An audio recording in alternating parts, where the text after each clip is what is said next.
आइए भक्तों, आज शनिवार के दिन श्रवण करते हैं शनिवार काली माता की व्रत कथा और शनि देव की व्रत कथा। जो भी भक्त श्रद्धा और भक्ति के साथ माँ काली की व्रत कर कथाओं को सुनता है, उस भक्त की हर मनोकामना अवश्य ही पूरी होती है। भक्तों, मान्यता है कि शनिदेव स्वयं माता काली की आराधना करते हैं, इसलिए शनिवार को माता काली की पूजा का विशेष महत्व है। शनिवार को माता काली की पूजा करने से शनि के बुरे प्रभाव से राहत मिलती है और जीवन में आने वाली सभी बाधाएं दूर हो जाती है। तो आइए श्रवण करते हैं आज की दिव्य कथा। कथा अच्छी लगे तो वीडियो को लाइक शेयर अवश्य करें। एक समय दारुक नाम के पापी असुर ने ब्रह्मा जी की तपस्या करके उन्हें प्रसन्न कर लिया।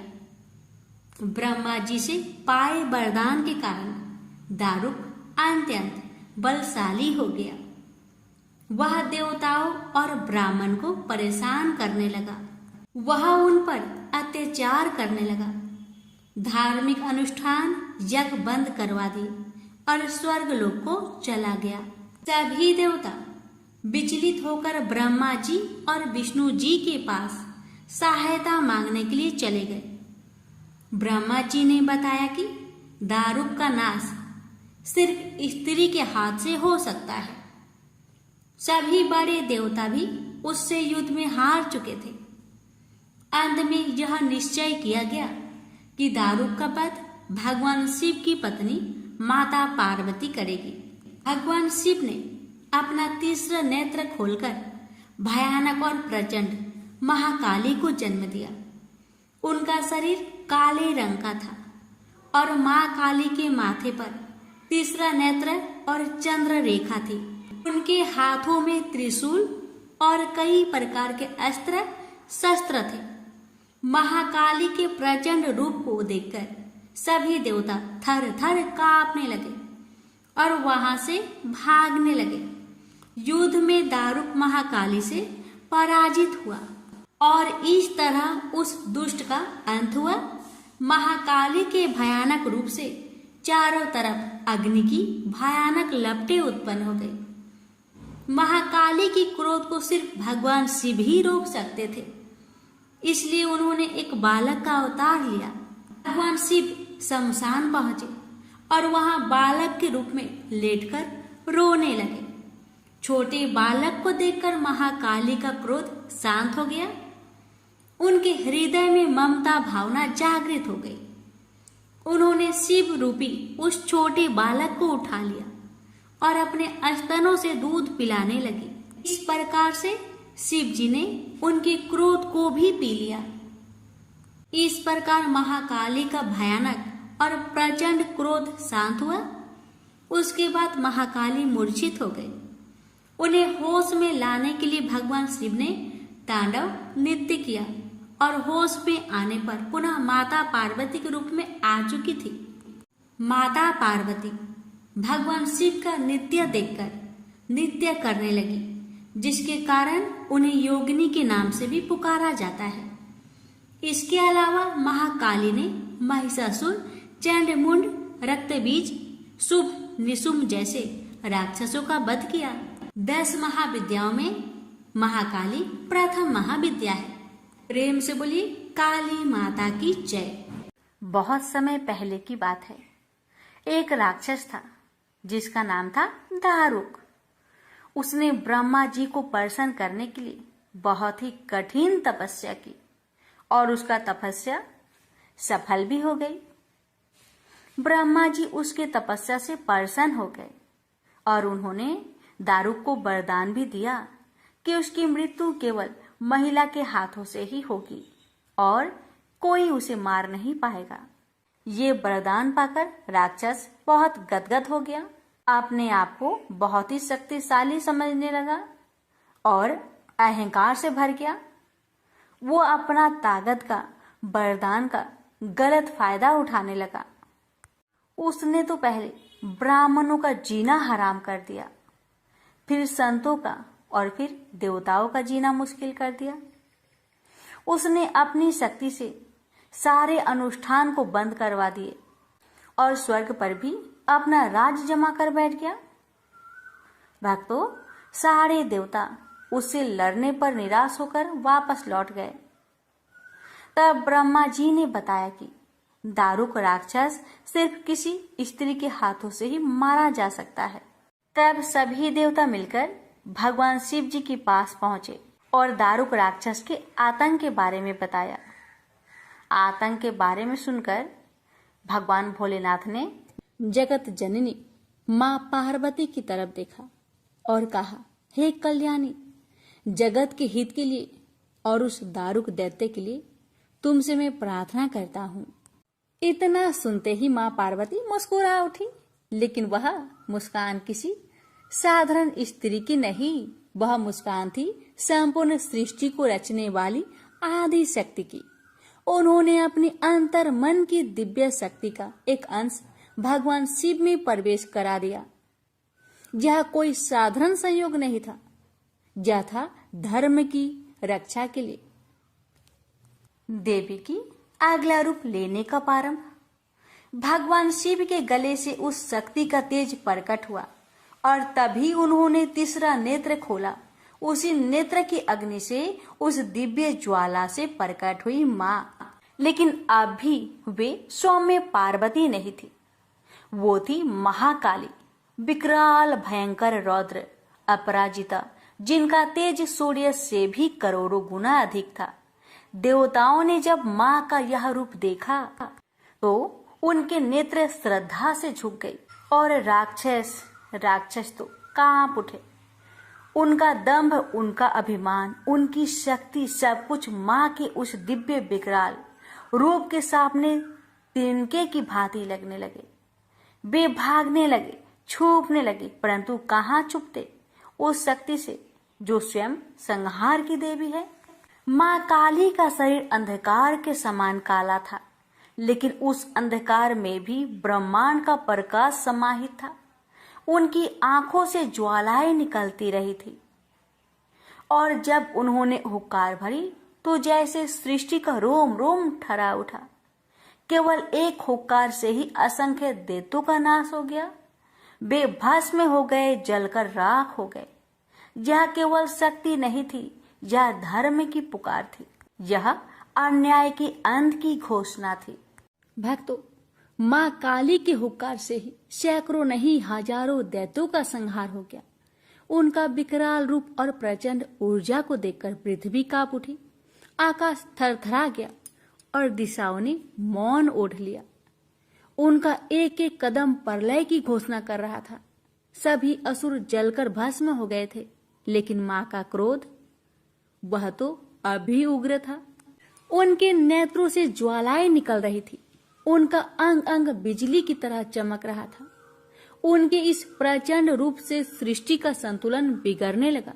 हवाएं तेज बहने लगी, पर्वत डोलने लगे और धरती पर जीवन संकट में आ गया। देवता जो अभी अभी उस राक्षसी आतंक से मुक्त हुए थे, अब मां के उस अनंत तेज से भयभीत हो उठे। वे पुनः दौड़कर भगवान भोलेनाथ के चरणों में गिरे और बोले, हे भगवान, हे नाथ, आप इस अग्नि रूपी को शांत करिए। तब वह दृश्य घटा जिसने इस ब्रह्मांड की सबसे महान शक्ति को भी ममतामय कर दिया। भोलेनाथ ने मां के उस विकराल रूप को शांत करने के लिए एक सरल उपाय किया। उन्होंने स्वयं एक बालक का रूप धारण कर लिया।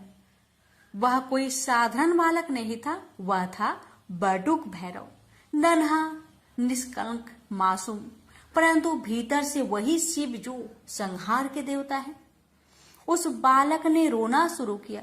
नन्हे नन्हे हाथ, आंखों से बहते आंसू और हृदय को चीर देने वाली करुणा ध्वनि, माँ माँ माँ। यह आवाज माँ काली के कानों तक पहुंची। उनकी ज्वलनशील आंखें अचानक स्थिर हो गई। वे पलट कर देखती है, एक मासूम बालक रो रहा है, माँ माँ माँ कह के। उनकी सांसें रुक जाती है, क्रोध जैसे वही थम जाता है। और फिर वह दृश्य हुआ जिसे देखकर तीनों लोगों ने चैन की सांस ली। माँ काली ने वह प्यारा सा बालक जिसे देखकर उनका हृदय वात्सल्य से भर उठा। उन्होंने उस बालक को दोनों हाथों से उठाया, हृदय से लगाया। उस एक आलिंगन के साथ ही सृष्टि में फैली अग्नि शांत हो गई। उनकी आंखों का ताप करुणा में बदल गया और माँ अपने सौम्य शांत रूप में वापस लौट आई। यह वही शक्ति है जो प्रलय ला सकती है, पर ममता के एक स्पर्श से थम भी जाती है। प्रेम से बोलिए जय माता दी। कथा के अनुसार एक समय योगेश्वर भगवान शिव ने महादेवी को प्रसन्न करने के लिए कठिन तपस्या की और उनसे अपनी धर्म पत्नी होने का वरदान प्राप्त किया। इसके बाद भगवान ब्रह्मा को यह अनुभव हुआ कि शीघ्र ही महादेवी वरदान के अनुसार स्वयं प्रकट होगी।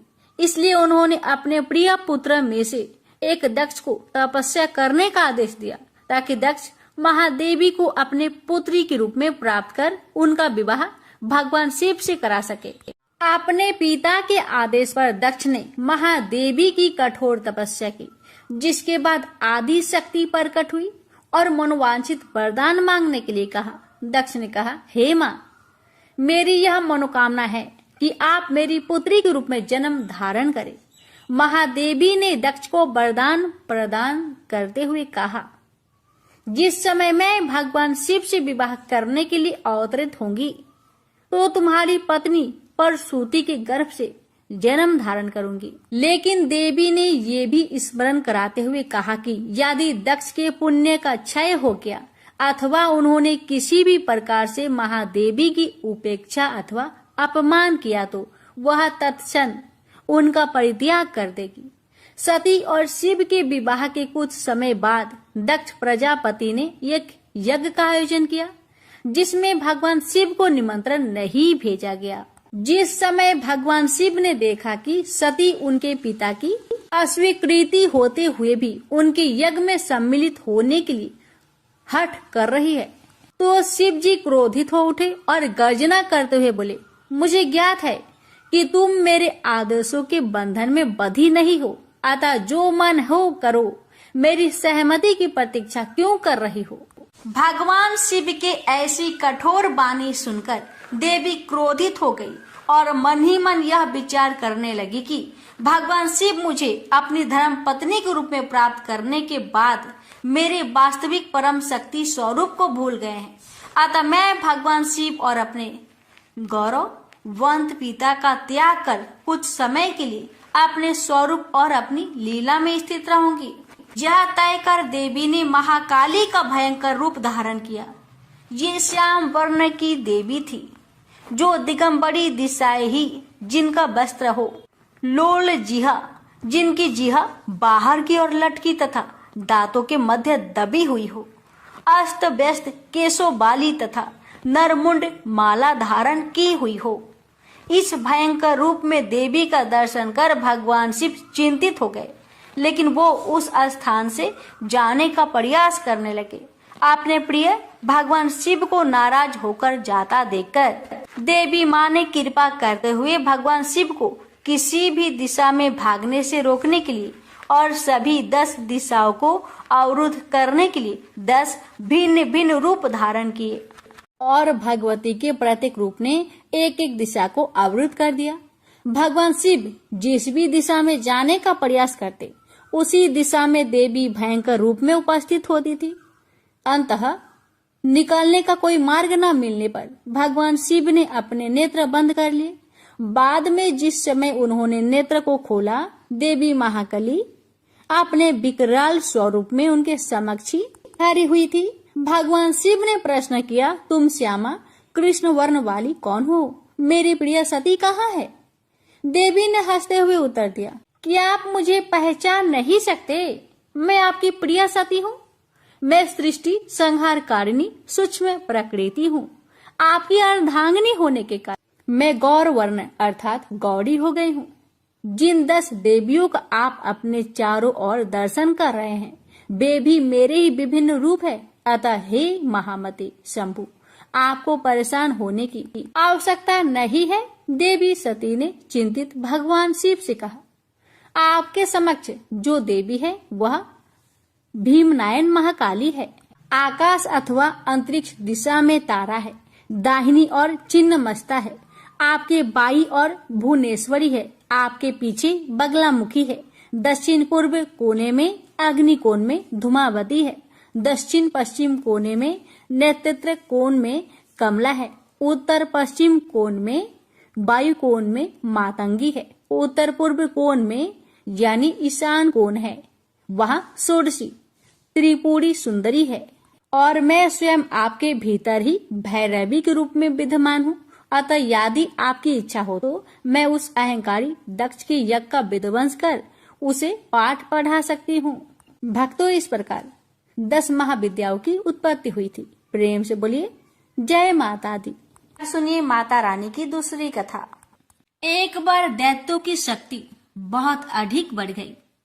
उन्होंने देवराज इंद्र का सिंहासन छीनकर सभी देवताओं को स्वर्ग से निकाल वहां अधिकार कर लिया। इन दैत्यों के राजा शुभ और निशुभ नामक 2 भाई थे। महिषासुर, रक्तबीज, चंड, मुंड व धूम्रलोचन जैसे दर्जनों सेना नायक और करोड़ों दैत्य की सुसज्जित सेना उनके पास थी। पराजित देवताओं द्वारा प्रार्थना किए जाने पर आदिशक्ति भगवती भवानी ने दुर्गा के रूप में अवतरित होकर उन दैत्यों का संहार किया था। इस युद्ध के मध्य ही देवी दुर्गा ने अपनी सहायता के लिए अपने ललाट से एक अत्यंत शक्तिशाली और विकराल देवी को प्रकट किया। काली, कलिका, चामुंडा, महाकाली आदि इसी देवी के अनंत नामों में से कुछ नाम हैं। मातेश्वरी दुर्गा के अवतार धारण और उनके द्वारा शुभ निशुभ की संपूर्ण सेना के विनाश की कथा काफी लंबी है। जब भगवती भवानी दुर्गा ने शुभ निशुंभ के सेनापति धूम्रलोचन को सेना सहित यमपुरी पहुंचा दिया तो दैत्यराज शुभ ने चंड मुंड को आदेश दिया कि वो देवी को पकड़कर उसके पास लाए। आज्ञा पाते ही दैत्यों ने जगदम्बा दुर्गा को चारों ओर से घेर लिया और उन्हें पकड़ने मारने की चेष्टा करने लगे। यह देख देवी को बहुत क्रोध आया। क्रोध के कारण उनका मुखमंडल काला पड़ गया, भवें वक्र हो उठी। उसी समय उनकी भवें के मध्यवर्ती भाग और ललाट से विकराल मुख वाली काली नामक देवी प्रकट हुई। अत्यंत भयंकर और शक्तिशाली होने के बावजूद काली माँ का शरीर अत्यंत कृशकाय था। उनके शरीर में नाम मात्र का मांस था, केवल अस्थि पंजर नजर आता था, जिससे वे अत्यंत भयावह दिखाई पड़ रही थी। काली, कालिका, महाकाली, चामुंडा और चामुंडा आदि नामों से विख्यात 4 भुजा वाली यह देवी अपने हाथों में तलवार, पास और विचित्र खड्ग धारण किए हुए थी। वह चीते की चमड़े की साड़ी पहने नर मुंडों की माला से अलंकृत थी। भवानी दुर्गा के मस्तक से प्रकट होने के बावजूद काली माँ का स्वरूप अत्यंत विकराल था। वे काफी लंबी पतली थी और किसी भी वाहन पर सवार नहीं थी। उनका मुखमंडल बहुत अधिक बड़ा था। उनकी लंबी जीभ काफी बाहर तक निकली हुई थी। उनकी आंखें अंगारों की तरह दहक रही थी और अपनी भीषण गर्जना से पृथ्वी आकाश को कपा रही थी। अपनी घोर गर्जना से सभी दिशाओं को गुजाते हुए मातेश्वरी काली बड़े वेग से दैत्यों की सेना पर टूट पड़ी और उनका भक्षण करने लगी। वे पार्श रक्षकों, अंकुशधारी, महावतों, योद्धाओं तथा अनेक हाथियों को एक ही हाथ में पकड़कर अपने मुख का ग्रास बना रही थी। किसी को बालों से पकड़ लेती, किसी का गला दबोच लेती, किसी को पैरों से कुचल डालती और किसी को छाती के धक्के से गिराकर मार देती। वे असुरों के फेंके हुए बड़े बड़े अस्त्र शस्त्र मुंह से पकड़ लेती और रोष में भरकर उनको दांतों से चकनाचूर कर डालती। काली द्वारा अनेक दैत्य तलवार के घाट उतर गए, अनेक खटवांग से पीटे गए और कितने ही असुर दांतों के आग्र भाग से कुचले जाकर मृत्यु को प्राप्त हुए। इस प्रकार देवी ने असुरों की उस समस्त सेना को क्षण भर में ही धराशायी कर दिया। अपनी सेना का विनाश होते देख चंड काली देवी की ओर दौड़ा। महादैत्य मुंड ने भी अत्यंत भयंकर बाणों की बौछार तथा हजारों चक्र एवं अन्य शस्त्रों से भयानक नेत्रों वाली देवी को आवृत कर दिया। वे चक्र देवी के मुख में समाते हुए ऐसे जान पड़ रहे थे मानो सूर्य के बहुतेरे मंडल बादलों के उदर में प्रवेश कर रहे हो। मातेश्वरी काली दैत्य सेनापति मुंड द्वारा चलाए गए अस्त्र शस्त्रों का भक्षण करते और अनेक राक्षसों को अपने शस्त्रों में समाप्त करते हुए विकट अट्टहास करती जा रही थी। इसी समय भगवती काली ने दूसरे दैत्य सेनापति चंड को अपनी ओर आते देखा। क्रोध में भरकर काली माई ने चंड पर आक्रमण कर दिया। एक हाथ से उसके केस पकड़कर दूसरे हाथ से उसकी गर्दन काट उसे यमलोक पहुंचा दिया। अपने भाई चंड को देवी के हाथों मरता देख मुंड अनेक भयावह दैत्यों के साथ मातेश्वरी काली की ओर दौड़ पड़ा। तब देवी ने रोष में उसे तलवार से मारकर धरती पर सुला दिया। महापराक्रमी चंड और मुंड के मरते ही शेष सेना आतंकित होकर भाग गई। उसी समय काली ने चंड और मुंड के मस्तक हाथ में लेकर जगदम्बा दुर्गा के पास जाकर प्रचंड अट्टहास करते हुए कहा, देवी, मैं चंड मुंड नामक इन दो भयानक असुरों के मस्तक आपको भेंट करने के लिए लाई हूँ। इस पर कल्याणमयी दुर्गा ने काली से मधुर वाणी में कहा, देवी, तुम चंड और मुंड को मारकर मेरे पास आई हो, इसलिए संसार में तुम्हारा एक नाम चामुंडा भी होगा। मातेश्वरी काली द्वारा चंड मुंड और अनेक सैनिकों के मारे जाने पर दैत्यराज शुंभ स्वयं अपने सभी सेनापतियों सहित युद्ध के लिए वहां आ गया। कई करोड़ असुर सैनिक उनके साथ थे। उस समय सभी मात्र शक्तियां भी देवी की सहायता के लिए युद्ध क्षेत्र में आ गई। दोनों ओर से भीषण अस्त्र शस्त्र चलने लगे। इस समय मातेश्वरी काली सभी मात्र शक्तियों से आगे रहकर रणभूमि में विचरने लगी। अपने खटवांग, त्रिशूल एवं अन्य अस्त्र शस्त्रों से वे असंख्य दैत्यों को काल के गाल में पहुंचा रही थी।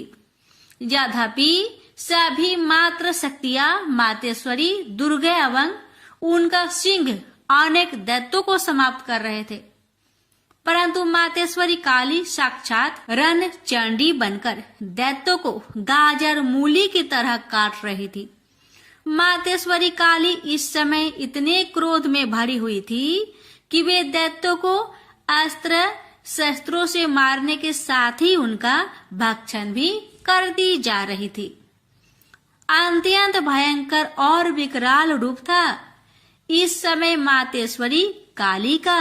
अनेक राक्षस तो आपके इस रूप को देखकर तथा उनके द्वारा लगाए जा रहे अट्टहासों की भीषण आवाज सुनकर ही यमलोक सिधार गए।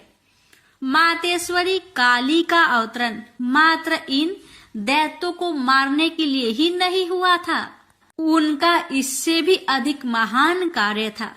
दैत्य सेनापति रक्त बीज के वध में भगवती दुर्गा की सहायता करना।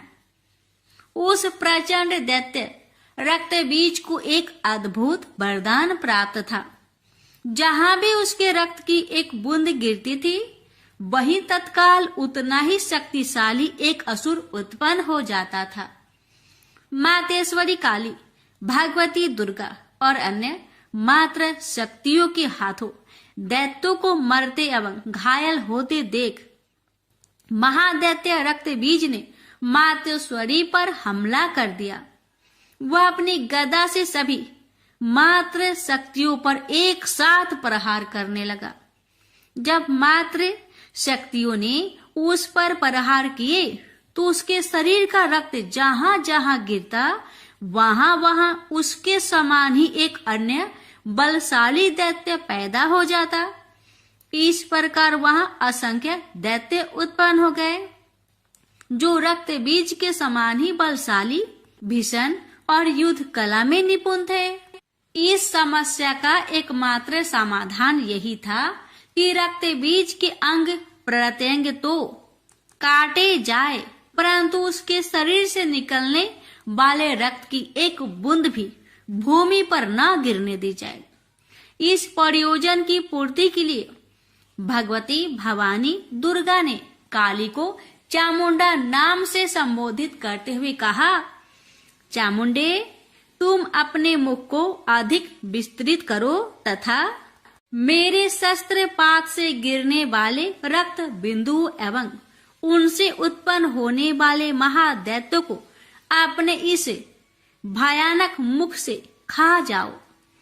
इस प्रकार रक्त से उत्पन्न होने वाले महादैत्यों का भक्षण करती हुई तुम रण में विचरती रहो। ऐसा करने से उस दैत्य का सारा रक्त खत्म हो जाने पर वह स्वयं भी नष्ट हो जाएगा। जब तुम उन भयंकर दैत्यों को खा जाओगी तो दूसरे दैत्य नहीं उत्पन्न हो सकते। मातेश्वरी दुर्गा की यह बात सुनकर भगवती काली ने अपना आकार बहुत बड़ा कर लिया। इस प्रकार उन्होंने रक्त बीज के रुधिर के पान और दैत्यों के भक्षण हेतु महाकाली का विकराल रूप धारण कर लिया।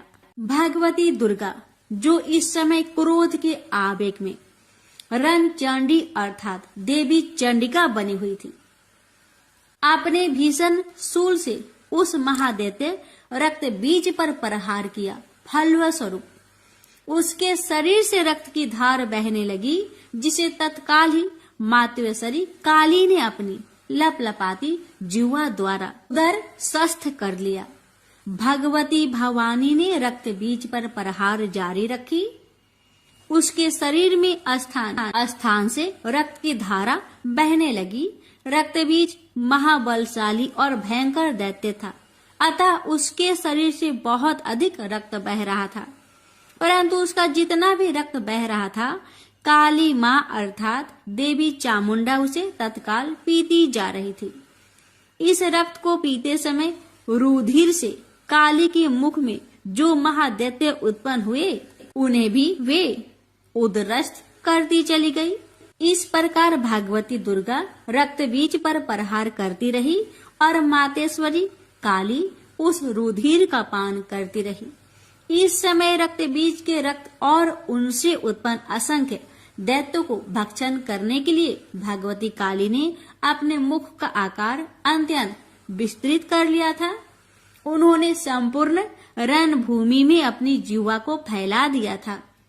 रक्त बीज तथा अन्य सभी असुरों को मारने के पश्चात मातेश्वरी काली सभी मात्र शक्तियों सहित भगवती दुर्गा में लीन हो गई। शास्त्रों में मातेश्वरी काली के इस स्वरूप को चामुंडा कहा गया है, जबकि जन सामान्य उन्हें मातेश्वरी काली, काली माई अथवा महाकाली ही कहता है। माँ काली के अधिकांश आराधक, उपासक और तंत्र साधक मातेश्वरी के इस रूप की पूजा, आराधना और उपासना करते हैं। वैसे भगवती काली का यह रुद्र रूप दुष्टों और असुरों के लिए ही विकराल है, भक्तों के लिए तो आप दया का सागर है। वे कल भी ममतामयी मातेश्वरी थी, आज भी है और जब तक यह सृष्टि है तब तक रहेगी। प्रेम से बोलिए माँ काली की जय। हे माँ, आपकी कथा कहने वाले सुनने वाले, हुक्कार भरने वाले सभी भक्तों पर अपनी कृपा सदा सर्वदा बनाए रखना। प्रेम से बोलिए काली मैया की जय। अब सुनिए काली मैया की आरती। अम्बे तू है जगदम्बे काली, जय दुर्गे खप्पर वाली, तेरे ही गुने गाए भारती। ओ मैया हम सब उतारे तेरी आरती, तेरे भक्त जनों पर भीड़ पड़ी है भारी माँ, दानव दल पर टूट पड़ो माँ करके सिंह सवारी, 100 सिंहों से बलशाली, अष्ट भुजाओ भाली, दुष्टों को पल में संहारती। ओ मैया हम सब उतारे तेरी आरती। अम्बे तू है जगदम्बे काली, जय दुर्गे खप्पर वाली, तेरे ही गुने गाए भारती। ओ मैया हम सब उतारे तेरी आरती। माँ बेटी का है इस जग में बड़ा ही निर्मल नाता, पूत कपूत सुने है परे, ना माता सुनी कुमाता, सब पे करुणा दर्शाने वाली, अमृत बरसाने वाली, दुखियों के दुख रेने वारती। ओ मैया हम सब उतारे तेरी आरती। अम्बे तू है जगदम्बे काली, जय दुर्गे खप्पर वाली, तेरे ही गुने गाए भारती। ओ मैया हम सब उतारे तेरी आरती। नहीं मांगते धन और दौलत, ना चांदी ना सोना, हम तो मांगे माँ तेरी मन में एक छोटा सा कोना, सबकी बिगड़ी बनाने वाली, लाजे बचाने वाली, सतियों के सत्य को संवारती। ओ मैया हम सब उतारे तेरी आरती। अम्बे तू है जगदम्बे काली, जय दुर्गे खप्पर वाली, तेरे ही गुने गाए भारती। ओ मैया हम सब उतारे तेरी आरती। चरण शरण में खड़े तुम्हारी ले पूजा की थाली, बरद हस्ते सर पर रख दो माँ संकट हरने वाली, माँ भर दो भक्ति रसे प्याली, अष्ट भुजाओ बाली, भक्तों के कारज तू ही सारती। ओ मैया हम सब उतारे तेरी आरती। अम्बे तू है जगदम्बे काली, जय दुर्गे खप्पर वाली, तेरे ही गुने गाए भारती। ओ मैया हम सब उतारे तेरी आरती। प्रेम से बोलिए काली मैया की जय। शनिवार व्रत कथा। एक समय स्वर्ग लोक में सबसे बड़ा कौन के प्रश्न पर 9 ग्रहों में वाद विवाद हो गया। विवाद इतना बढ़ा कि परस्पर भयंकर युद्ध की स्थिति बन गई। निर्णय के लिए सभी देवता देवराज इंद्र के पास पहुंचे और बोले, हे देवराज, आपको निर्णय करना होगा कि हम में से सबसे बड़ा कौन है। देवताओं का प्रश्न सुनकर देवराज इंद्र उलझन में पड़ गए। इंद्र बोले, मैं इस प्रश्न का उत्तर देने में असमर्थ हूं। हम सभी पृथ्वी लोक में उज्जैनी नगरी में राजा विक्रमादित्य के पास चलते हैं।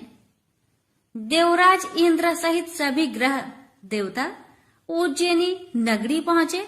महल में पहुंचकर जब देवताओं ने उनसे अपना प्रश्न पूछा तो राजा विक्रमादित्य भी कुछ देर के लिए परेशान हो उठे, क्योंकि सभी देवता अपनी अपनी शक्तियों के कारण महान थे।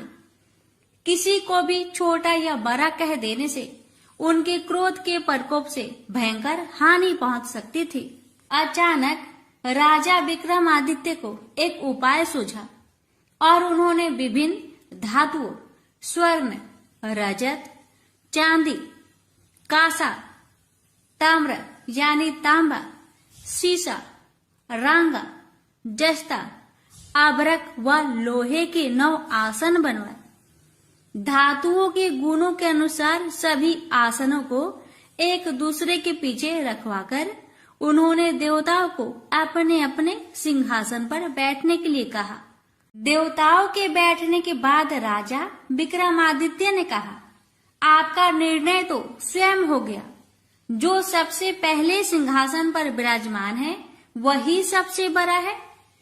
राजा विक्रमादित्य के निर्णय को सुनकर शनि देवता ने सबसे पीछे आसन पर बैठने के कारण अपने को छोटा जानकर क्रोधित होकर कहा, राजा विक्रमादित्य, तुमने मुझे सबसे पीछे बैठाकर मेरा अपमान किया है। तुम मेरी शक्तियों से परिचित नहीं हो, मैं तुम्हारा सर्वनाश कर दूंगा। शनि ने कहा, सूर्य एक राशि पर 1 महीने, चंद्रमा 2.25 दिन, मंगल 1.5 महीने, बुध और शुक्र 1 महीने, बृहस्पति 13 महीने रहते हैं, लेकिन मैं किसी राशि पर 7.5 वर्ष 7.5 तक रहता हूँ। बड़े बड़े देवताओं को मैंने अपने प्रकोप से पीड़ित किया है। राम को 7.5 के कारण ही वन में जाकर रहना पड़ा और रावण को 7.5 के कारण ही युद्ध में मृत्यु का शिकार बनना पड़ा। राजा, तू भी मेरे प्रकोप से नहीं बच सकेगा। इसके बाद अन्य ग्रहों के देवता तो प्रसन्नता के साथ चले गए, परंतु शनिदेव बड़े क्रोध के साथ वहां से विदा हुए। राजा विक्रमादित्य पहले की तरह ही न्याय करते रहे। अन्य राज्यों में सभी स्त्री पुरुष बहुत आनंद से जीवन यापन कर रहे थे। कुछ दिन ऐसे ही बीत गए। उधर शनि देवता अपने अपमान को भूले नहीं थे। विक्रम आदित्य से बदला लेने के लिए एक दिन शनिदेव ने घोड़े के व्यापारी का रूप धारण किया और बहुत से घोड़े के साथ उज्जैनी नगरी पहुंचे। राजा विक्रमादित्य ने राज्य में किसी घोड़े के व्यापारी की आने के समाचार सुना तो अपने अश्वपाल को कुछ घोड़े खरीदने के लिए भेजा। घोड़े बहुत कीमती थे। तो पाल ने जब वापस लौटकर इस संबंध में बताया तो राजा विक्रम आदित्य ने स्वयं आकर एक सुंदर व शक्तिशाली घोड़े को पसंद किया। घोड़े की चाल देखने के लिए राजा उस घोड़े पर सवार हुए तो वह घोड़ा बिजली की गति से दौड़ पड़ा। तेजी से दौड़ता घोड़ा राजा को दूर एक जंगल में ले गया और फिर राजा को वहां गिराकर जंगल में कहीं गायब हो गया। राजा अपने नगर को लौटने के लिए जंगल में भटकने लगा, लेकिन उन्हें लौटने का कोई रास्ता नहीं मिला। राजा को भूख प्यास लगाई। बहुत घूमने पर उसे एक चरवाहा मिला। राजा ने उससे पानी मांगा। पानी पीकर राजा ने उस चरवाहे को अपनी अंगूठी दे दी। फिर उससे रास्ता पूछकर वह जंगल से निकलकर पास के नगर में पहुंचा। राजा ने एक सेठ की दुकान पर बैठकर कुछ देर आराम किया। उस सेठ ने राजा से बातचीत की तो राजा ने उसे बताया कि मैं उज्जैनी नगरी से आया हूँ। राजा के कुछ देर दुकान पर बैठने से सेठ जी की बहुत बिक्री हुई। सेठ ने राजा को बहुत भाग्यवान समझा और खुश होकर उसे अपने घर भोजन के लिए ले गया। सेठ के घर में सोने का एक हार खूंटी पर लटका हुआ था। राजा को उस कमरे में छोड़कर सेठ कुछ देर के लिए बाहर गया। तभी एक आश्चर्यजनक घटना घटी। राजा के देखते देखते सोने के उस हार को खूंटी निकल गई। सेठ ने कमरे में लौटकर हार को गायब देखा तो चोरी का संदेह राजा पर ही किया, क्योंकि उस कमरे में राजा ही अकेला बैठा था। सेठ ने अपने नौकरों से कहा कि इस परदेशी को रस्सियों से बांधकर नगर के राजा के पास ले चलो। राजा ने विक्रमादित्य से हार के बारे में पूछा तो उसने बताया कि उसके देखते ही देखते खूंटी ने हार को निगल लिया था। इस पर राजा ने क्रोधित होकर चोरी करने के अपराध में विक्रम आदित्य के हाथ पांव कटवाने का आदेश दे दिया। राजा विक्रम आदित्य के हाथ पांव काटकर उसे नगर के सड़क पर छोड़ दिया गया।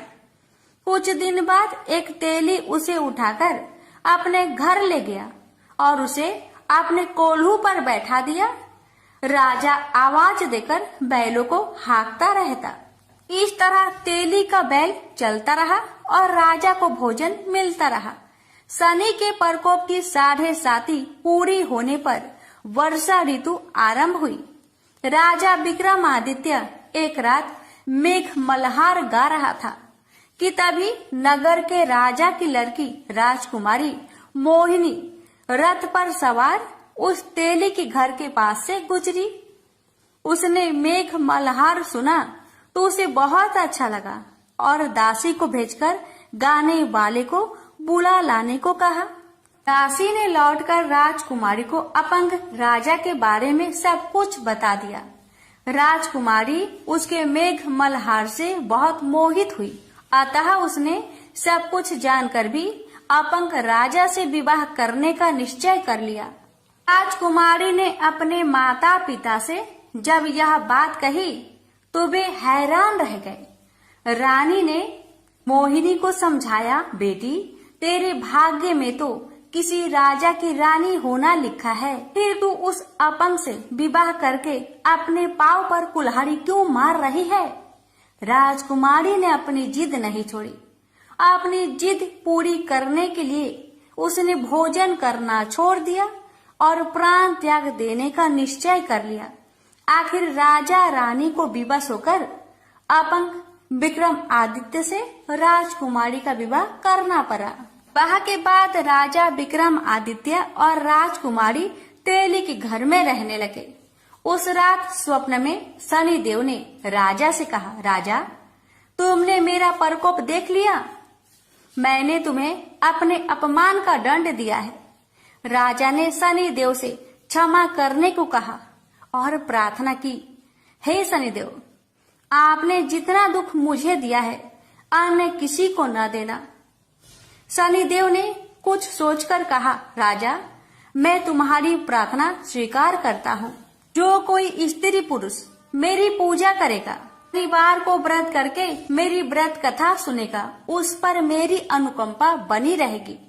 प्रातः काल राजा विक्रमादित्य की नींद खुली तो अपने हाथ पांव देखकर राजा को बहुत खुशी हुई।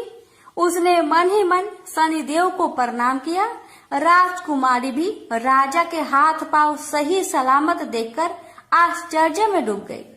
राजा विक्रमादित्य ने अपना परिचय देते हुए शनिदेव के प्रकोप की सारी कहानी सुनाई। सेठ को जब इस बात का पता चला तो दौड़ता हुआ तेली के घर पहुंचा और राजा के चरणों में गिरकर क्षमा मांगने लगा।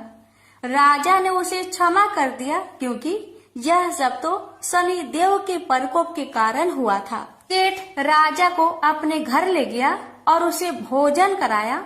भोजन कराते समय वहाँ एक आश्चर्यजनक घटना घटी। सबके देखते देखते उस खूंटी ने हार उगल दिया। सेठ जी ने अपनी बेटी का विवाह भी राजा के साथ कर दिया और बहुत से स्वर्ण आभूषण धन आदि देकर राजा को विदा किया। राजा विक्रमादित्य राजकुमारी मोहिनी और सेठ की बेटी के साथ उज्जैनी पहुँचे तो नगर वासियों ने हर्ष से उनका स्वागत किया। अगले दिन राजा विक्रमादित्य ने पूरे राज्य में घोषणा कराई कि शनिदेव सब देवों में सर्वश्रेष्ठ है। प्रत्येक स्त्री पुरुष शनिवार को उनका व्रत करे और व्रत कथा अवश्य सुने। राजा विक्रमादित्य की घोषणा से शनिदेव बहुत प्रसन्न हुए। शनिवार का व्रत करने और व्रत कथा सुनने के कारण सभी लोगों की मनोकामनाएं शनिदेव की अनुकंपा से पूरी होने लगी। सभी लोग आनंद पूर्वक रहने लगे। प्रेम से बोलिए शनि महाराज की जय हो। एक ब्राह्मण को सपने में नीली घोड़ी पर नीली कपड़े पहने एक आदमी दिखाई देता था और कहता है, हे ब्राह्मण देवता, मैं तेरे लगूंगा। ब्राह्मण घबरा कर उठ गया। अगले दिन यही सपना उसे फिर आता है। यह सपना उसे रोज आने लगा। वह परेशान हो गया और चिंता के मारे दुबला होने लगा। उसकी पत्नी ने कारण पूछा तो उसने सपने के बारे में बताया। ब्राह्मणी बोली, वे अवश्य ही शनि महाराज होंगे। अब की बार दिखे तो कहना लग जाओ, पर 1:15 से ज्यादा मत लगना। उस दिन सपने आने पर ब्राह्मण ने कहा, लग जाओ, पर कितने समय के लिए लगोगे? शनि जी बोले, 7.5 वर्ष का लगूंगा। ब्राह्मण ने कहा, क्षमा करे शनि जी, इतना भारी तो मुझसे झेला नहीं जाएगा। तब शनि जी बोले, तो 5 वर्ष का लग जाऊंगा। ब्राह्मण बोला, यह भी मेरे लिए ज्यादा है। शनि जी बोले, 2.5 साल का लग जाऊं। ब्राह्मण ने मना किया तो शनि जी कहने लगे, 1:15 का तो लगूंगा ही, इतना तो कोढ़ी कलंगी भिखारी के भी लग जाता हूँ। तब ब्राह्मण ने कहा, ठीक है।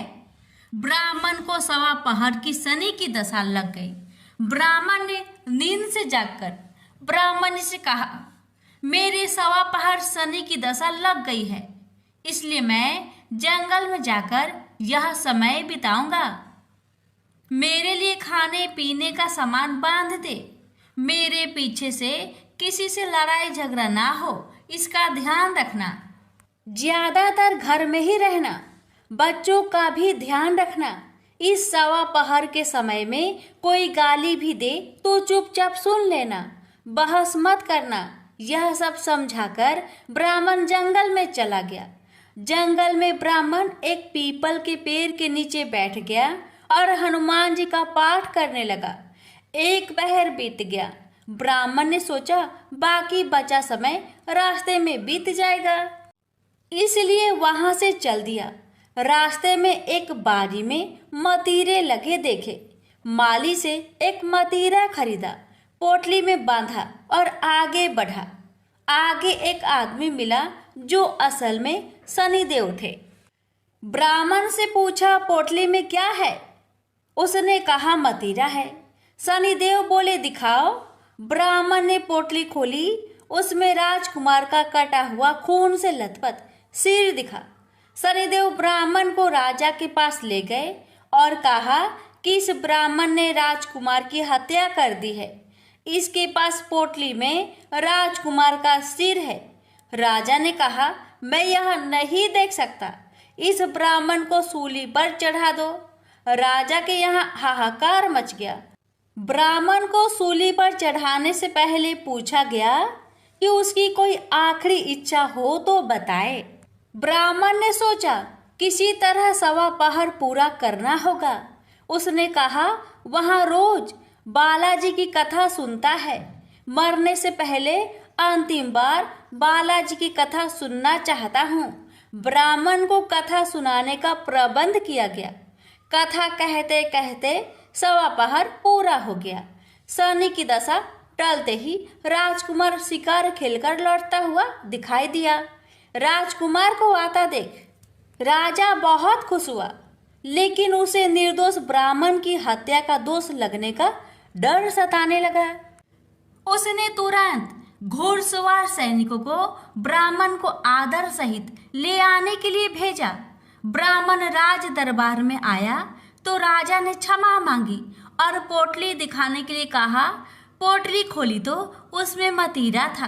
राजा ने इन सब के बारे में पूछा तो ब्राह्मण ने बताया, मुझे 1:15 की शनिचर की दशा लगी थी, इस कारण यह सब तमाशा हुआ। राजा ने पूछा, यह दशा कैसे टलती है? ब्राह्मण बोला, राजा, यह सेठ के लगे तो काला हाथी या काला घोड़ा दान करे, गरीब के लगे तो पीपल की पूजा करे तब बोले, साचा शनिचर कहिए, जाके पाओ सदा ही पढ़िए।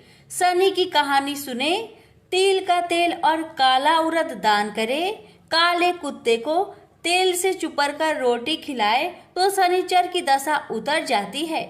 राजा ने उसे मतीरा वापस दे दिया। घर आकर ब्राह्मण ने मतीरा काटा तो उसमें बीज की जगह हीरे मोती निकले। ब्राह्मण ने पूछा, यह कहाँ से लाए? आप तो कह रहे थे कि शनि की दशा लगी है। ब्राह्मण ने कहा, जब दशा लगी थी तो यही मदिरा राजकुमार का सिर बन गया था। उतरती दशा के शनि जी निहाल कर गए। हे शनि देवता, जैसे ब्राह्मण के शनि की दशा लगी वैसे किसी को ना लगे। प्रेम से बोलिए शनि देव की जय।